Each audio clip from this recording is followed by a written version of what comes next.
Okay, so we're going to go over the best settings to use Rainbow Six Siege X. This is to get a competitive advantage as well. The first one you want to go to is display is field of view. This is probably the most common one.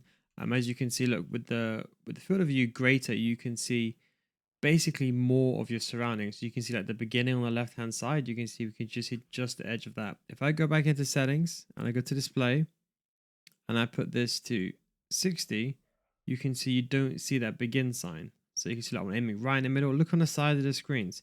So these are the few things that I said that will give you a competitive advantage. So definitely put the field of view on 90 instead of 60, and you can see much more. Now the next one, so accessibility. These are the main ones. So the screen shake intensity, turn this off. You don't really want this on because your screen's going to start shaking with an explosion or anything. For the motion blur, you want to turn this off.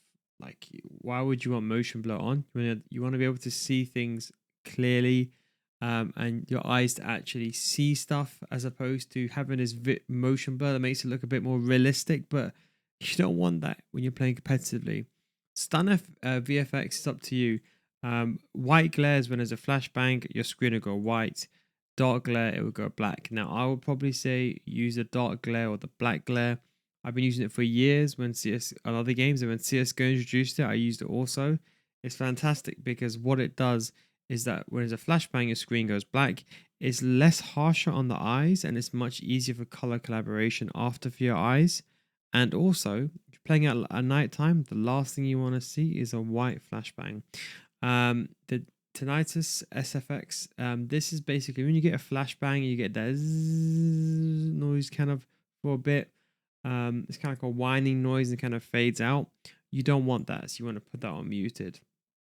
And then controls, you can always adjust this to whatever you want. And specific, I'm sure you'd use your right ones. Graphics, realistically, you want to put everything on low, unless you have a top tier graphics card like I have. It depends what you're going for, FPS, whatever. Of course, 144, and go for full screen instead of borderless. But for this video, I'm using borderless. And then VSync should probably be off unless you have that monitor over there. This is completely fine for dynamic range. You can consider using hi-fi, but I actually like night mode. Just something that I like. Pretty much same here. Set up your mics, push the talk, whatever. And that's basically it. I don't think there's anything else. And these are just a few things that you can adjust if you want to. But look, the main thing is accessibility, and the main thing here over here is field of